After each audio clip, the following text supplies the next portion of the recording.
আপনারা জানেন যে আজকে সকল ভোট কেন্দ্রে ভোটের যে সরঞ্জাম সকল কিছুই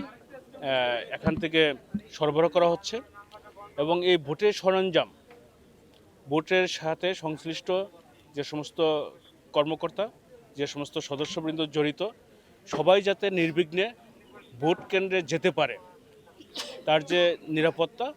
সেই নিরাপত্তা ব্যবস্থা আমরা গ্রহণ করেছি। আপনারা জানেন যে এখান থেকে সকল সরঞ্জামাদি বিভিন্ন ভোট কেন্দ্রে যাবে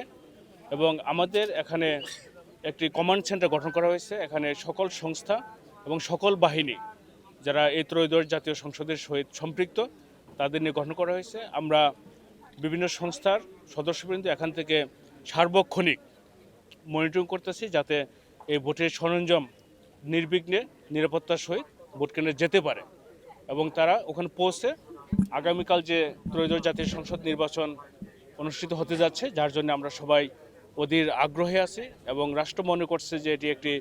আমাদের জন্য বড় চ্যালেঞ্জ, যে চ্যালেঞ্জ মোকাবেলার মাধ্যমে একটি নতুন একটি ব্যবস্থা এখান থেকে সম্পন্ন হতে পারে এর অপেক্ষা আমরা আছি এবং এই সকল কার্যক্রম যাতে সুষ্ঠুভাবে সম্পন্ন হয় মূলত আমরা এখান থেকে সেটি মনিটরিং করছি।